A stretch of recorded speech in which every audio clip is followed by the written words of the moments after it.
एक छोटा सा एक वाक्य है आपके अंदर एक शंका पैदा करने के लिए, क्योंकि शंका पैदा नहीं करोगे तो प्रश्न नहीं करोगे। यानी संत कहते हैं कि मेरे अंदर एक तर्क बुद्धि होनी चाहिए, प्रश्न पैदा होना चाहिए। ये नहीं कि आंख बंद करके हमने भी कह दिया कि गणेश जी मैल से पैदा हुए, आपने मान लिया कि बस बात खत्म, कि पार्वती के इतने मैल था, गणेश जी पैदा हो गए और शंकर जी ने उनकी गर्दन काट दी और हाथी की गर्दन लगा के उन्हें जिंदा कर दिया। मनुष्य की गर्दन नहीं लगा पाए तो हाथी की लगा दी, आंख बंद करके मान लिया। लेकिन संत, और वो भी कबीरपंथी संत, आपके अंदर आपको झकझोरते हैं कि आंख बंद करके ऐसे मानो नहीं, तर्क पैदा करो। ऐसा कहने वाले से आप उसी वक्त टोको कि महाराज इसका कोई प्रमाण बताइए, या उनकी लगी कि कभी किसी और भी चिकित्सक, किसी सर्जन ने ऐसा किया है कि आदमी की गर्दन में एक हाथी की गर्दन लगा दी हो, तो तर्क पैदा करो। तुलसीदास ने एक जगह कहा है कि भूमि परत भाढ़ावर पानी, जिम जीव माया लिपटानी। इसके अर्थ में सब यही कहते हैं कि आसमान से पानी गिरा, शुद्ध और पवित्र था, जमीन पर गिरते ही वो मैला गंदा हो गया। इसका उदाहरण इधर सुनाते हैं कि जीव मां के गर्भ में बिल्कुल शुद्ध पवित्र था, जन्म लेते ही कि जिम जीव माया लिपटाने। युगों युगों से इस चौपाई को सुनते आए, आंख बंद करके मानते आए। आज एक प्रश्न आपके अंदर पैदा कर रहे हैं कि जमीन पे गिरते ही, माँ के गर्भ से निकलते ही माया एकदम लग गई चारों तरफ से। यानी माँ के गर्भ के अंदर बिल्कुल पवित्र शुद्ध था, माया बिल्कुल नहीं थी। कभी विचार किया? कोई व्यक्ति यहां भी हाथ ऊपर करके कह सकता कि वो बिल्कुल शुद्ध और पवित्र था? नहीं कहा, क्योंकि आप सब लोग भी ये माने बैठे हैं कि वो माँ के गर्भ में बिल्कुल शुद्ध और पवित्र था। जन्म लेने के बाद सारी चारों तरफ से माया भर भर के गठरी में आई, तब उसे लगी।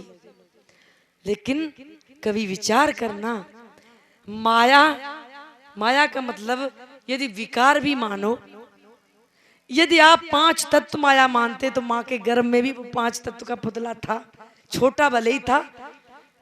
यदि माया प्रकृति को मानते तो वो माँ के गर्भ में भी थी, और माया विकारों को मानते हो तो वो विकार माँ के गर्भ में भी थे।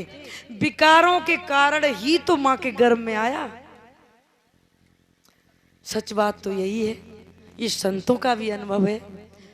और कि मेरे अंदर, मेरी आत्मा के अंदर इच्छा, जब इच्छा पैदा हुई, और इच्छा के कारण ही तो ये जन्म हुए, इच्छा के कारण ही तो वासनाएं उत्पन्न हुई, इच्छा के कारण ही तो सांसारिक कि जेती मन की कल्पना काम कहावे सो, ये कल्पनाएं मेरे अंदर पैदा हुई। कल्पनाओं के सारे ही तो हम दर व दर प्रति जगह वे जगह जन्म लेते हैं। उन इच्छाओं को ही, उन वासनाओं को ही समूल जड़ से नष्ट करने के लिए एकमात्र ये दरबार है, सतगुरु कबीर साहब का दरबार, जहां शुद्ध ज्ञानमय बात बताई जाती है। कोई भी आपको भ्रम या आडंबर या किसी भी प्रकार की लिप्सा में नहीं फंसाया जाता है, शुद्ध बात कही जाती है।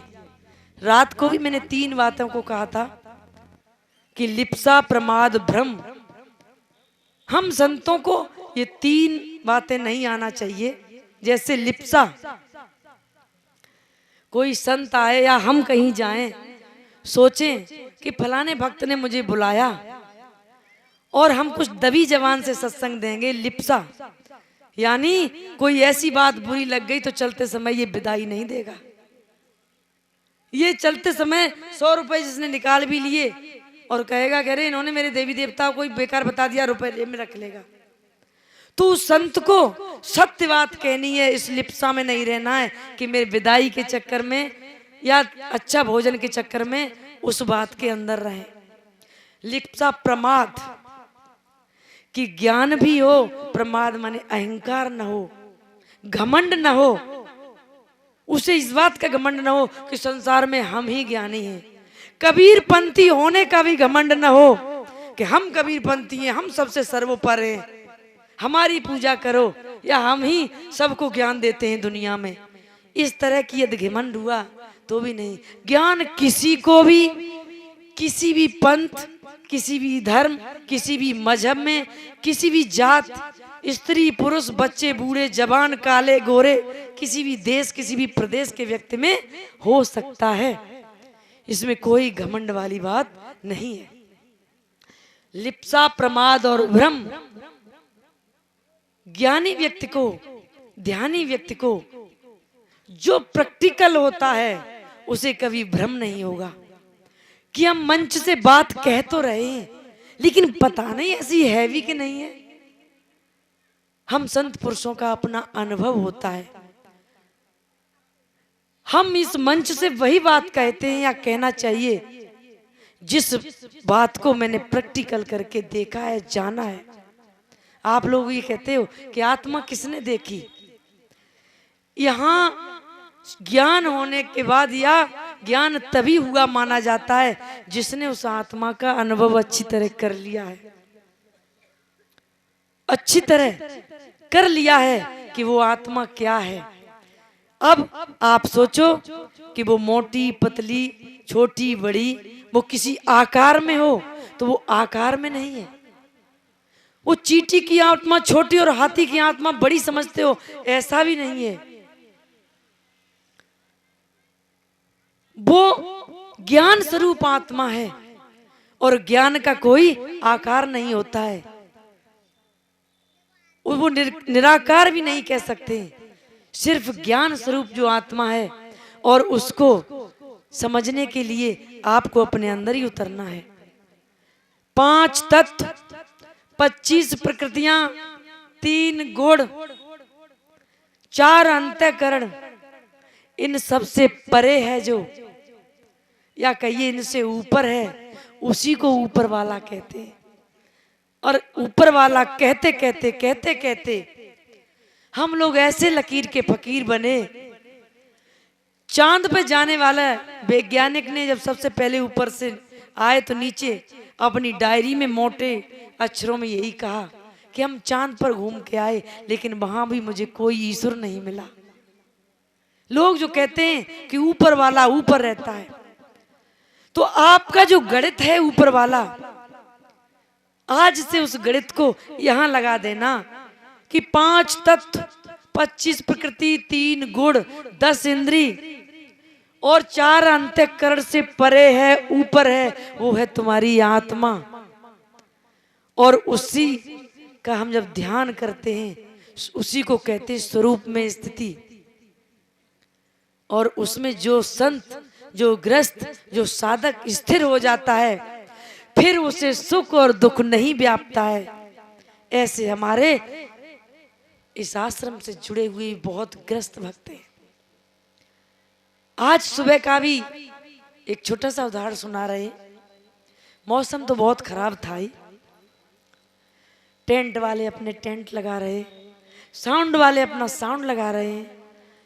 हमारे रविंद्र भाई औरैया से आए हुए बड़े मस्ती में समाधि सजा रहे हैं। यहाँ जनता बैठी हुई है संतों की वाणी सुनने के लिए और उन्होंने भरपूर संतों का आनंद लिया। आप सभी संतों का इतना हृदय से धन्यवाद करते हैं कि धन्यवाद करते करते हृदय में गला भर आता है। हमारे साहब नेड़ा साहब जी, जिन्हें हम गुरु की तरह मानते हैं, जब किसी बात को हम कहते हैं सत्य बात को तो कुछ बुजुर्ग लोग शंका कर देते। किस बात का शंका? मेरी उम्र का शंका। क्या हम 90 साल के और ये कल की लड़की ये बात कह रही है, कैसे सही होगी? अब उम्र का तजुर्बा भाई अलग चीज होती है, लेकिन ज्ञान को उम्र से नहीं नापा जाता है। साहिब जी का फोन लगाया, बात करवाई या बात उन्हें सुनाई कि आप 90 साल के हो तो हमारे साहिब जी भी 90 साल के, अब बात कर लीजिए, हमारी बात मत मानिए। तो साहिब जी एक हमारे लिए वो सिग्नेचर का काम करते, वो मोहर का काम करते। जहां लोग कहीं कहीं उम्र कहीं बाधा उत्पन्न करते कि नहीं महाराज आपकी उम्र क्या है, हम कैसे मान ले इस बात की, हम के चलो इसी बात को साहिब जी किससे मानिए। और आप इतनी उम्र के होते हुए आंखों से भी निगाह कम है, फिर भी बाणी का कमाल देखिए, माइक की भी जरूरत नहीं है। और आप मेरे थोड़े से निवेदन पर मेरा निवेदन स्वीकार करके यहाँ आ जाते हैं। रूल साहिब जी इतनी दूर राजस्थान से बहुत प्रेम ज्ञान से भरे हुए साहिब ईश्वर साहिब जी, जो पहली बार आपके दर्शन हुए, कहीं फोन पे ही आपका प्रवचन सुना और फोन से ही देखा, बातचीत हुई, और पता नहीं इस क्षेत्र के क्या पुण्य हैं कि साहिब जी का महीने में एक दिन 1 घंटे का भी समय खाली नहीं। पहली बार फोन करने में यही कहा कि साहिब जी समय खाली होगा तो ही आ सकते हैं, यदि सत्संग हुआ तो नहीं। हम क्या आप देख लीजिए डायरी। साहिब जी बड़े हंसे और कहा कि राधा साहब आपका और आपके क्षेत्र का क्या भाग्य है कि ठीक यही 3-4 दिन में कोई सत्संग नहीं और आपके यहाँ हम आना स्वीकार करते, जरूर आएंगे। बहुत ही सरल इतनी मधुर भाषा में आप लोगों को सत्संग सुनाया। और ज्ञानी जी बैठे हुए हैं। कभी कभी ज्ञानी जी को देखकर हम अपने आप को भूल जाते हैं। ऐसा लगता है कि जैसे कभी गुरुजी की सेवा हम करते थे वैसे ज्ञानी जी अपने गुरुजी की सेवा करते हैं। खाना पीना पहनना यहाँ तक नित्य क्रिया भी छोड़ देते हैं गुरुजी की सेवा में। भोजन के लिए उन्हें बुलाओ, गुरुजी की सेवा यदि कोई बची हुई तो मना कर देते हैं, भोजन नहीं करेंगे। स्नान छोड़ देते हैं, यहाँ तक कि नित्य क्रिया को भी छोड़ देते हैं, आगे पीछे कर लेंगे और गुरुजी की सेवा करेंगे। धन्य है ऐसे सेवक।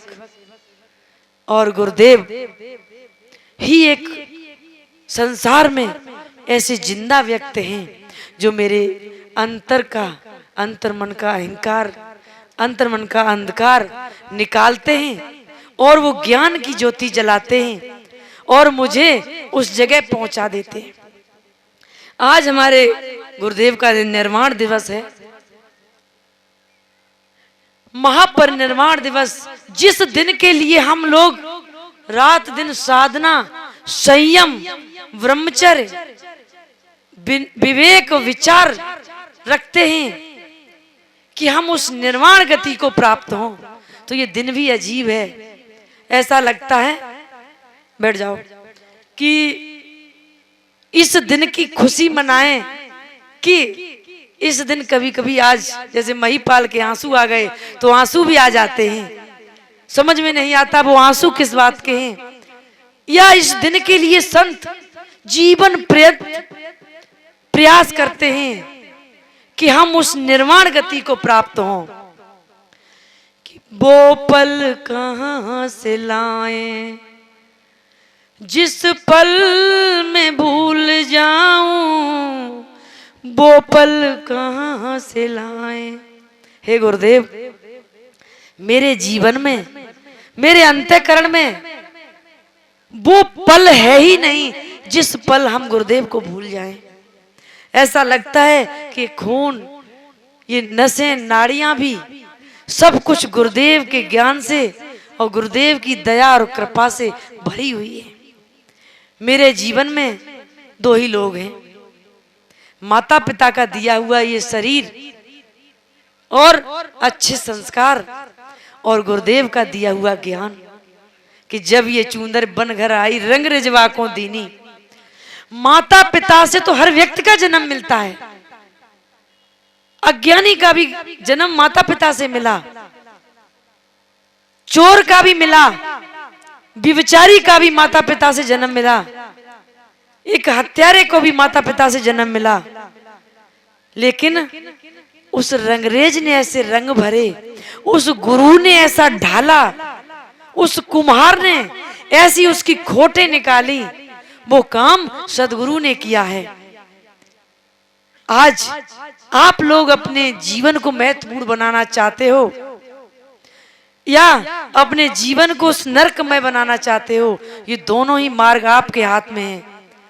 माता पिता तो सबके हैं, लेकिन गुरु सबके नहीं है, गुरु सबको नहीं मिले हैं। ज्ञान चाहते हो,